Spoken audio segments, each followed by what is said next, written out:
लोकसभा चुनावी सर्वे पर निकला हूं। इसी बीच मेरे पास हाजी शमीम साहब हैं जो कि सांसद प्रतिनिधि हैं डिंपल यादव जी के। मैं सर से पूछूंगा कैसे देखते हो मैनपुरी लोकसभा चुनाव को, बीजेपी और इंडिया गठबंधन में कैसी टक्कर आप देखते हो सर? अगर पूरे भारत में देखा जाए तो इंडिया गठबंधन के साथ है और मैनपुरी लोकसभा चुनाव में डिंपल यादव यहाँ की सांसद रहेंगी और ये मुलायम सिंह यादव का क्षेत्र है, सुखपाल सिंह यादव का क्षेत्र है और उसी में उनकी जीत होगी।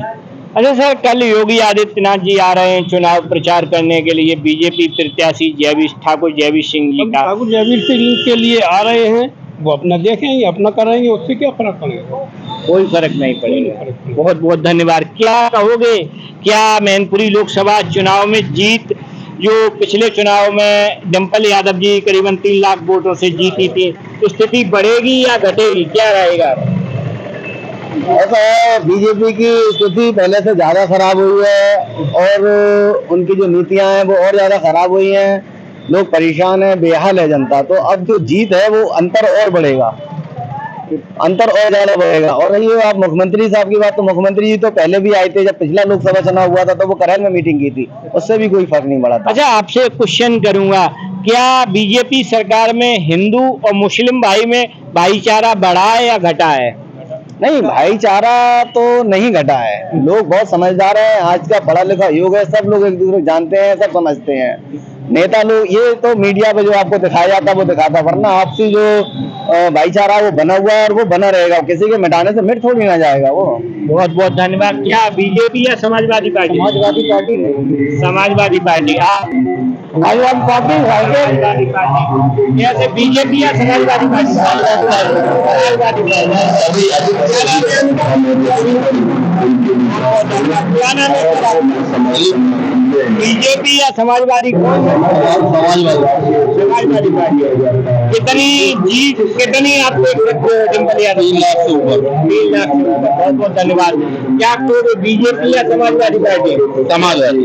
समाजवादी पार्टी। मेरे पास और भी है, थोड़ा मैं कहूँगा, कैसे बीजेपी या समाजवादी? समाजवादी पार्टी। समाजवादी पार्टी। आप? समाजवादी पार्टी। क्या नाम है आपका? मोहम्मद रफी। आपका?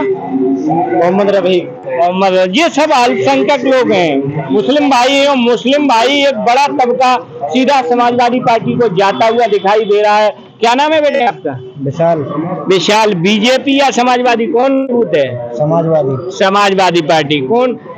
यादव हो? नहीं, ठाकुर। ठाकुर। देखो, बहुत बड़ी बात है, यहाँ अखिलेश यादव जी ने पीडीए का नारा दिया, एससी ओबीसी माइनॉरिटी, वो सभी लोग यहाँ पीडीए का नारा साकार होता हुआ दिखाई दे रहा है। मेरे पास बुजुर्ग हैं। क्या नाम है चाचा आपका? कमल जी। कमल जी। बीजेपी या समाजवादी, कौन मजबूत है इधर? साइकिल मजबूत है। साइकिल मजबूत है। विकलांग है, पेंशन मिलती है सर आपको? कुछ नहीं देते। पेंशन नहीं मिलती है। बहुत बड़ी। हालांकि मैंने आज रात्रि में सर्वे किया है, यहाँ 8 बज रहे हैं और भी आ रहे हैं सर। कैसे बीजेपी या समाजवादी, कौन मजबूत है सर यशवंत नगर में? समाजवादी। समाजवादी। क्या नाम है सर आपका? नरेश। कहीं ना कहीं आप देख रहे हो, यहाँ मैंने जितने लोगों से इंटरव्यू लिया, सबसे ज्यादा तो मुस्लिम भाई हैं। क्या नाम है आपका सर? मेरा नाम पंकज कुमार जैन। जैन साहब, कैसे देखते हो बीजेपी या समाजवादी पार्टी? समाजवादी पार्टी के अलावा कोई है ही नहीं देश में, का प्रदेश में कंगना ही है। समाजवादी पार्टी जो कर रही तो कोई न नेता कर पाओ न करे। अच्छा। हाँ, केवल आश्वासन, झूठे आश्वासन। बीजेपी में क्या प्रॉब्लम है? बीजेपी में जो प्रॉब्लम है, 20 साल तक हमें देखा देखो अभी तक तो कभी भाव नहीं और ना हुए है, केवल पूरे आश्वासन। विदेश ज्यादा जाते नेता। अच्छा। जो नेता विदेश जाते, हमारे नेता जसवंत नगर में और इटावा में रहता है और कहीं नहीं। जो नेता केवल विदेश जाते, झूठी आश्वासन। जो नौकरी जैसा जो रोड, वो रोड, कोई रोड नहीं बनेगी। कोई रोड नहीं बनेगी? ना बनेगी ना बनी है। तो बीजेपी पे कोई विश्वास नहीं है? कोई विश्वास नहीं है। क्या नाम है आपका? मेरा नाम पंकज कुमार जैन। जैन साहब हैं। बहुत बड़ी बात आ रही है। क्या नाम है सर आपका? गवर्नमेंट जॉब में नहीं बोलेंगे। क्या कहोगे सर, बीजेपी या समाजवादी पार्टी? जी सही है, सर ये भी पार्टी है। बढ़िया पार्टी है। अच्छा, बहुत बार मेरे पास सर हैं, क्या नाम है सर? दलवीर सिंह। कैसे देखते हो, बीजेपी या समाजवादी, कौन मजबूत है? इंडिया गठबंधन। इंडिया गठबंधन। बीजेपी में क्या प्रॉब्लम है? बीजेपी में ये प्रॉब्लम है कि जब अटल जी आए तब इन्होंने पेंशन खत्म कर दी, कर्मचारियों के पेट पे लात मार दी, और ये मोदी जी आए, इन्होंने रोजगार खत्म कर दिया, ये संविधान को भी खत्म करने जा रहे हैं। इससे पिछड़े दलित और सभी लोग गुलामी की ओर जा रहे हैं, भुखमरी की ओर जा रहा है देश। अच्छा सर, आज अखिलेश यादव जी ने चोपला में एक स्टेटमेंट दिया है कि 16 लाख करोड़ कहीं ना कहीं उद्योगपतियों का माफ कर दिया। अगर ये पैसा देश के किसान, गरीब मजदूर और जो बुनकर वगैरह इन्हें दे दिया जाता तो कहीं ना कहीं देश का उद्धार होता है। कैसे देखते हो? नहीं, इंडिया गठबंधन ने 2 लाख KCC किसानों का माफ करने की घोषणा की है। इसके बाद गरीब महिलाओं को 1 लाख रुपए सालाना देंगे, और ये आटा भी देंगे और डाटा भी फ्री करेंगे। डाटा, ये राष्ट्रीय अध्यक्ष अखिलेश यादव जी ने स्पीच दिया था। सर कैसे देखते हो, उत्तर प्रदेश या पूरे देश में क्या बीजेपी तीसरी बार वापसी करेगी या इंडिया गठबंधन अपनी ताकत दिखाएगा? देश का सबसे बड़ा मुद्दा है संविधान बचाओ। अगर संविधान नहीं रहेगा तो ये देश नहीं बचेगा। स्वयं बीजेपी कह रही है कि 400 पार, संविधान खत्म, नया संविधान बनाएंगे। देश के सामने संविधान बचाने की बहुत, संविधान में संशोधन करने के लिए 370 से ऊपर सांसद चाहिए, मेंबर ऑफ पार्लियामेंट। सबसे बड़ी प्रॉब्लम है देश का संविधान। जब संविधान नहीं बचेगा तो देश कैसे बचेगा? अच्छा, आपसे एक क्वेश्चन है कि मेंबर ऑफ पार्लियामेंट, अभी कुछ माह पहले जो लोकसभा के 140 मेंबर सस्पेंड किए गए, उसके बाद कानून सेंट्रल गवर्नमेंट ने लोकसभा में बनाए।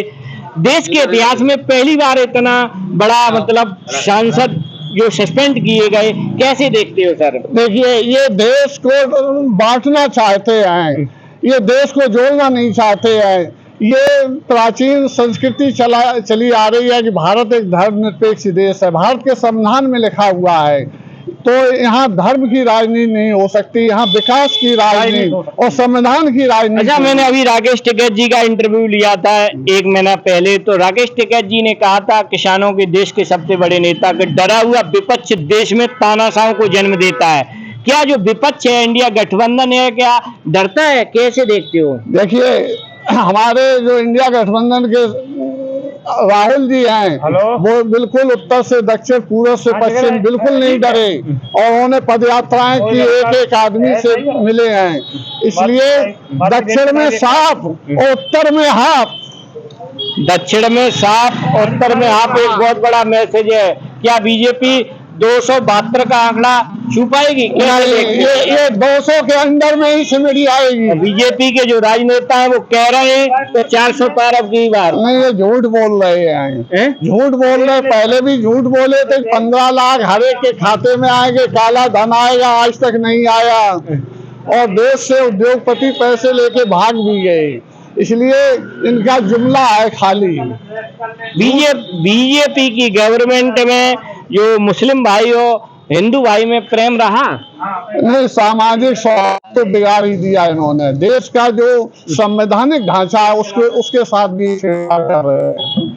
ऐसा नहीं होना चाहिए। ऐसा नहीं होना चाहिए। जब संविधान नहीं रहेगा तो देश नहीं बचेगा। संविधान नहीं रहेगा तो देश नहीं बचेगा। देखो, रात्रि का टाइम है, यहाँ ये बुजुर्ग हाजी शमीम साहब हैं, सभी लोगों से मैंने चर्चा की, इन्होंने और सर ने कहा कि इंडिया गठबंधन कहीं ना कहीं एक मजबूत स्थिति पे है। क्या नाम है सर आपका? जसवंत सिंह। जसवंत सिंह यादव। हाँ। क्या कहोगे, बीजेपी और समाजवादी कौन मजबूत दिखाई दे रहा है? कांग्रेस गठबंधन, इंडिया गठबंधन। हाँ, इंडिया गठबंधन। क्या स्थिति, कितनी बड़ी जीत हार होगी? यहाँ से करीब 2 लाख रुपए, 2 लाख वोटों से। कल योगी आदित्यनाथ जी, मुख्यमंत्री जी, चुनाव प्रचार के लिए ठाकुर जयवीर सिंह के लिए आ रहे हैं, फर्क पड़ेगा? नहीं पड़ेगा। कोई फर्क नहीं पड़ेगा। कोई फर्क नहीं पड़ेगा। कहीं ना कहीं ये सद्दे नेताजी की जमीन रही है। सद्दे नेताजी के निधन के बाद ये जो सीट थी, डिम्पल यादव जी उपचुनाव में जब उतरी थी तो करीबन 3 लाख वोटों से जीती थी। हालांकि उस टाइम लोग कहते थे कि सद्दे नेताजी की संपत्ति मिली है बड़े पैमाने पे, सो इतनी बड़ी जीत डिम्पल यादव की हुई। लेकिन अब ये तो वक्त तय करेगा कौन होगा मैनपुरी से मेंबर ऑफ पार्लियामेंट। ये तो जब वोटों की गिनती होगी तब पता चलेगा। लेकिन यहाँ की जो आम जनता की सर्वे है, सभी लोग ने श्रद्धेय नेताजी की पुत्रवधू डिंपल यादव जी का नाम लिया है। बहुत बहुत धन्यवाद। इसी के साथ मैं कपिल यादव, MBM न्यूज 24, मैनपुरी लोकसभा क्षेत्र, जसवंत नगर, उत्तर प्रदेश का।